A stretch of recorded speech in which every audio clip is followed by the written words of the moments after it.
அது 16 கடைசி வசனங்கள் எல்லாமே சொல்லுது. இதெல்லாம் நான் ஏன் உங்களுக்கு சொல்றேன் கேட்டுக்கொள்ளுங்க. இவ்வளவு ஒரு கொடூரமான பாவத்தை செய்து கொண்டு இஸ்ரவேல் ஜனங்கள் இருந்தபடினால தான் இந்த எலியா தீர்க்கதரிசி திடீரென்று வந்து சொல்றாரு, பாக்குறாரு, ஐயோ இதெல்லாம் ஜனங்களும் ஆண்டவரை விட்டு போறாங்க, ஆண்டவருடைய ஜனங்கள் என்ற பெயரை கூட மறந்து ஆண்டவருக்கு உண்மையா இருக்காம, ஆண்டவரை வணங்காமல், ஆண்டவரை சேவிக்காமல், ஆண்டவருக்கு முதலிடம் கொடுக்காம ஏதோ ஒரு அந்நிய தெய்வத்தை வழங்கி கொண்டு அந்நிய தெய்வத்தினுடைய காரியங்கள் எல்லாத்தையும் நம்ம நாட்டுக்குள்ளே செய்தாங்க என்று பார்த்து கொண்டு இந்த திஸ்புனாகி எலியாவுக்கு பொறுக்க முடியாம தான் சொல்றாரு, இங்க பாருங்க ராஜா, சில நாட்களுக்கு பனியும் மழையும் பெய்யாம இருக்கு சொல்லும் பொழுது ஆகாப் ராஜா அப்படி, நான் பாக்கா எனக்கு எவ்வளவு சொத்து இருக்குது, எவ்வளவு பத்து இருக்குது, நான் கும்புறது உங்களோட பாகால் என்பது செழிப்பின் தெய்வத்தை கொண்டு வந்தா எங்க நாட்டுக்குள்ளே நக்கள் அவர் நினைச்சு கொண்டிருந்தாரு. ஆனா கொஞ்ச நாளைக்கு பிறகு பனியும் மழையும் பெய்யாம ஆரம்பிக்கும். பாருங்க, இவ்வளவு பெரிய தண்டனைய எலியா ஆகாப் ராஜா கொடுக்கும் பொழுது யாருக்கு அந்த தண்டனை வரும்டா, இஸ்ரவேல் ஜனங்களுக்கும் தண்ணி இல்லாம ஒரு கஷ்டம் வருது, ஆகாப் ராஜாவுக்கும் கஷ்டம் வருது, அத்தோடு கூட இன்னொருவருக்கும் அந்த தண்டனை வருது. அவர் யாரு யாரு எலியாவுக்கும் தண்டனை வருது. இதுதான் மிக முக்கியமான பாயிண்ட்ஸ் கவனிச்சு கொள்ளுங்க. இவ்வளவு பெரிய விஷயத்த சொன்ன காரணமே இந்த ஒரு விடயத்தை கொண்டு வருது. இவ்வளவு பெரிய தண்டனை எலியா கொடுக்கிறாரு, யாருக்குமே தண்ணி இல்லாம போகுது, ராஜாவுக்கும் தண்ணி இல்ல, அங்குள்ள சேனாதிபதிக்கும் தண்ணி இல்ல, அதிகாரிகளுக்கும் தண்ணி இல்ல, பொது மக்களுக்கும் தண்ணி இல்ல, ஆடு மாடுகளுக்கு தண்ணி இல்ல, சமையலுக்கு தண்ணி இல்ல, விவசாய தண்ணி ஒன்றுமே தண்ணியிலையும் தண்டனை ஆண்டவருக்காக கொடுத்த எலியாவுக்கும் என்ன தண்ணி இல்ல, இல்ல இல்ல தண்ணி இல்ல. இப்ப நம்ம இப்படி ஒரு காரியத்தை செய்வோமா? இப்படி ஒரு காரியத்தை செய்வோமா? நான் எலியாவா இருந்தா நான் கண்டிப்பா செய்யமாட்டேன். ஆண்டவரே எனக்கும் தண்ணி இல்லாம போயிடும் ஆண்டவரே, நான் பேச சொல்ல முடியும், பிரசங்கிக்க முடியும், ஆனா எனக்கும் தண்ணி இல்லாம போய்விடும். இதே மாதிரிதான் நம்ம எல்லாரும் நாங்களும் இவ்வளவு முன் வந்து ஆண்டவருக்காக செயற்பட மாட்டோம், செயற்பட துணிகிற ஆக்களும் அல்ல. ஆனா எலியாவுடைய மறுபக்கத்துல இருந்து நம்ம கற்றுக்கொள்ள வேண்டிய காரியம் என்னவென்றால், எலியா தன்னை குறித்து யோசிக்கவில்லை. என்ன செய்யல? தன்னை குறித்து யோசிக்கல.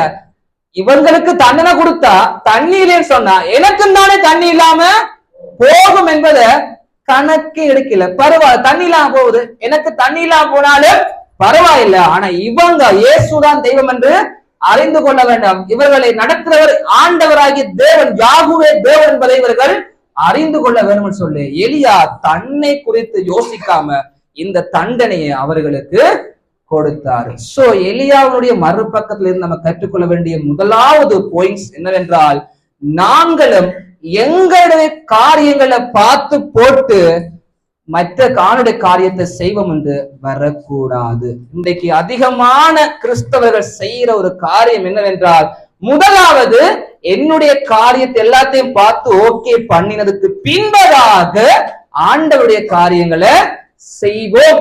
செய்யறதுக்கு தான் இன்றைக்கு எல்லாருக்குமே ஆசை, என்னோட உட்பட எல்லாருக்கும் அதுதான். முதலாவது என்னுடைய வேலையை முடிச்சிட்டு டைம் இருந்தா சபைக்கு போவோம் என்றுதான் நம்ம எல்லாரும் முன்னுக்கு வார. முதலாவது டியூஷனை முடிச்சுட்டு ஸ்கூலுக்கு போய் படிப்பெல்லாம் முடிச்சு போட்டு டைம் இருந்தா சேர்ச்சுக்கு போவோம். முதலாவது படிக்க வேண்டியெல்லாம் படிச்சு, உழைக்க வேண்டியெல்லாம் உழைச்சு, சொத்தெல்லாம் சேர்த்ததுக்கு அப்புறமா வேணும் என்றா ஊழியத்துக்கு வருவோம். நீங்க அப்ப வரும்போது கிளட் ஆகிடுவீங்க, அப்ப வந்து உங்களை வச்சு ஒண்ணுமே செய்ய முடியாது. இன்றைக்கு என்ன நம்ம செய்யறோம் என்றால், முதலாவது எங்களுடைய எல்லா காரியங்களையும், குடும்பத்தை பார்த்தாச்சு, பிள்ளையை பார்த்தாச்சு, மனசியை பார்த்தாச்சு, புருஷனை பார்த்தாச்சு, வீடை கட்டியாச்சு, சொத்து பத்து சேர்த்தாச்சு, பிள்ளைய வெளிநாட்டுக்கு அனுப்பியாச்சு, எல்லாம் முடிஞ்சுது. இனி சபைக்கு வரும், இனி காலை ஜெபத்துக்கு வரும், இனி மாலை ஜெபத்துக்கு வருவோம். இந்த ஆட்டமெல்லாம் ஆண்டவருக்கு பிடிக்காது. எலியா போல ஆசீர்வாதம் வேணும் என்றால், எலியா போல ஜெபித்த அவருடைய வாழ்க்கையில் அற்புதம் நடக்க வேண்டும் என்றால், எலியா போல ஜெபித்த அக்கினி இறங்க வேண்டும் என்றால், முதலாவது எங்களை யோசிக்காம ஆண்டவருடைய காரியத்துக்கு முதலிடம் கொடுக்க வேண்டும். ஆமீன் சொல்லுங்க. ஆமீன். இந்த எலியா செய்த காரியம் இதுதான் செஞ்சாரு. தண்ணி இல்லாம போகுது, ஓகே சூப்பரான காரியம் செய்யறாரு, ஆனா தனக்கும் தண்ணி இல்லாம போவது என்பதை தெரிந்தும் இந்த காரியத்தை அவர் செஞ்சாரு. தண்ணி இல்லாம போகுது என்பதை தெரிந்து செய்தபடினால ஆண்டவர் விடுவாரா? ஆண்டவர் இப்படி ஒரு காரியத்தை முன் வந்து ஆண்டவருக்காக செய்யும் பொழுது ஆண்டவர் சும்மா விடுவாரா? இங்க பாரு, இந்த எலியா திடீரென்று வாரான், வந்துட்டு ஆண்டவர் சொல்லியும் சொல்லல, நமக்கு தெரியுது வசனம், ஆண்டவர் சொல்லியும் சொல்லல, கொள்ளாம திடீரென்று எழும்பி வந்து சொல்றானப்பா என்று அரும் கர்த்தராகிய தேவனுடைய நாமத்தின் ஜீவனை கொண்டு சொல்றான். பனி மழையை பெய்யாம வைக்க பண்ணி, பாகால் தெய்வம் இல்ல, தேவன் தான், யாகுவே என்பவர் தான் தேவன், எல்லோகியம் என்பவர் தான் தேவன் என்பவர்களுக்கு காண்பிக்க வேண்டும் சொல்லி இவ்வளவு பெரிய காரியத்தை செய்யறத ஆண்டவர் பார்த்துட்டு 2வது வசனம் சொல்லுது பாருங்க. அதுக்கப்புறம் தான் ஆண்டவரை எலியாவோட கதைக்கிறார். 17:2 என்னது அழகா சொல்லுது, பின்பு. எல்லாரும் சொல்லுங்க, இங்க பக்கம் சத்தமா சொல்லுங்க, என்னது பின்பு. நீங்க சொல்லுங்க பின்பு. சில பேருக்கு அந்த பூ பிடிக்கும், மல்லிகைப்பூ, ரோசா பூ பிடிக்கிற மாதிரி இந்த பின்பும் நமக்கு பிடிக்க வேண்டும். விளங்குதா?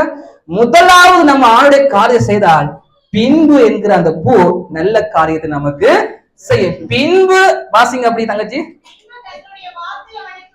பின்பு கர்த்தருடைய வார்த்தை அவனுக்கு உண்டாயிட்டு. அவ பாருங்க, முதலாவது நம்ம ஆண்டுடைய காரியத்தை செய்தால் 2வது ஆண்டவர் எங்களுடைய காரியம் செய்ததுக்கு அவர் முன்னுக்கு வருவார். 3வது வசனத்தை வாசிங்க. உண்டாயிட்டு அவர்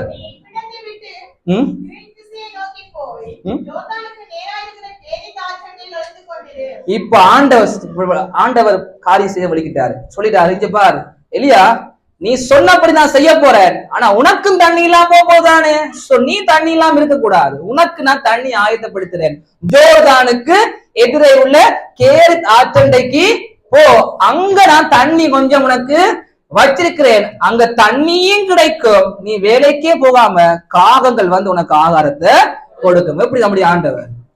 ஆமென், அல்லேலூயா. ஆண்டவருடைய காரியத்தை நாங்க முதலாவது செஞ்சா ஆண்டவர் நமக்குரிய காரியங்களை கண்டிப்பா செய்து முடிப்பார். அல்லேலூயா. இந்த 6வது மாதம் முடித்து 7வது மாதம் ஆண்டு நமக்கு சொல்ற காரியம் என்னவென்றால், முதலாவது கிழமையில பெஸ்ட் ஆண்டவருடைய காரியத்தை செய்யுங்க, மிச்சதெல்லாம் உங்களுக்கு ஆட்டோமேட்டிக்கா எல்லாம் சக்சஸ்ஃபுல்லாக ஆண்டவர் செய்து முடிப்பாரு. ஆமென். எலியா ஆண்டுடைய காரியத்தை செய்தாரு, எலியாவுக்கு தண்ணீர் ஆண்டவர் ஆயத்தப்படுத்தினாரு, காகத்தை வச்சு இறைச்சியும் அப்பமும் கொண்டு காலையும் மாலையும் கொடுக்க வச்சாரு.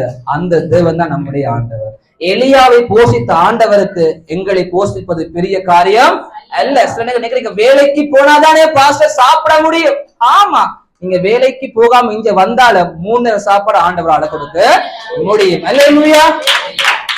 படிச்சாதானே ஆண்டவர் பிள்ளை நல்ல ஒரு தொழிலுக்கு போவாங்க, இல்ல, நீங்க சேர்ச்சிக்கு வந்தாலும் உங்க பிள்ளைக்கு நல்ல ஒரு தொழில் வாய்ப்பு ஆண்டவர் கொடுப்பார். ஆமென். இதே காரியத்தை பழைய ஏற்பாட்டுல புதிய ஏற்பாடுல அநேகமான பேர் செய்திருக்கிறார். அல்லேலூயா. அதனால இதுதான் ஸ்டார்ட்னு சொல்லி ஸ்கூல் போகாம சேர்ச்சிக்கு வர கூடாது. படிப்பும் ரொம்ப முக்கியம். ஆனால் தெரிந்து கொள்ள வேண்டும், ஆவிக்குரிய வாழ்க்கையில முதலாவது ஆண்டுடைய காரியத்தை செய்யணும். இயேசு மலை பிரசங்கம் பண்றாரு, மத்தேயு புத்தகத்துல சொல்றாரு, பிரசங்கம் பண்ணும்போது 6ஆம் அதிகாரம் வருது, 6ஆம் அதிகாரம் 33ஆம் வசனம் சொல்றாரு, முதலாவது தேவனுடைய ராஜ்யத்தையும் அவருடைய நீதியையும் தேடுங்கள், அப்பொழுது இவைகள் எல்லாம் கூட கொடுக்கப்படும். அல்லேலூயா. அப்ப என்ன ஆண்டவர் சொல்ற, நமக்கு முதலாவது ஆண்டவருடைய காரியம், அடுத்ததாக தான் உங்களுடைய காரியம். நீங்க முதலாவது காரியத்தை செய்யாம முதலாவது உங்களுடைய காரியம் செய்துட்டு 2வதாக ஆண்டுடைய காரியத்தை கடந்த நாட்கள்ல வைத்த நாட்கள் உண்டு. கடந்த 6 மாதங்கள்ல அதிகமான தடவை முதலாவது உங்களோட வீட்டை பார்ப்போம், உங்களுடைய காரியத்தை பார்ப்போம், அதுக்கப்புறம் ஆண்டுடைய காரியத்தை பார்ப்போம் நடந்தபடினால்தான் இந்த 6வது மாதம் முடித்து 7ஆம் மாதம் ஆண்டவர் சொல்றாரு, இந்த 6 மாதங்களுக்குள்ள முதலாவது என்னை நீ தேடு, அதுக்கப்புறம் உன்னுடைய காரியத்தை செய், உன்னுடைய காரியத்தை நான் வாய்க்க பண்ணுவேன். ஆமென், ஆமென். ஆண்டவர் பல பேருடைய வாழ்க்கையில் இப்படித்தான் செய்தார். தானியல ஞாபகம் வராது. தானியல பாத்தீங்கன்னா தரியூர் ராஜாவுடைய காலம் ஒன்று வருது.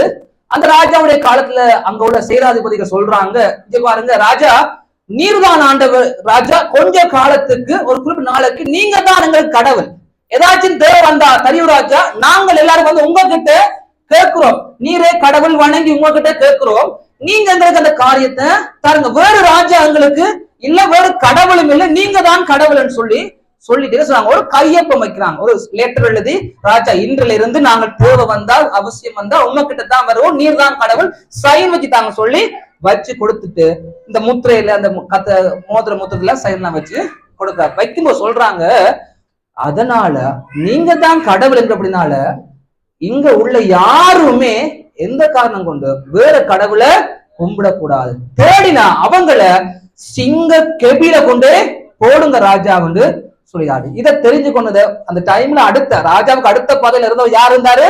தானியல் இருந்தாரு. தானியல் தரியுதான் ராஜா என்று அறிவித்தெல்லாம் கொடுத்து சட்டமாக அறிவித்த கொடுத்த பின்பதாக இந்த தானியல் ஆண்டவரை தேடினாரா தரியு ராஜாவை தேடினாரா?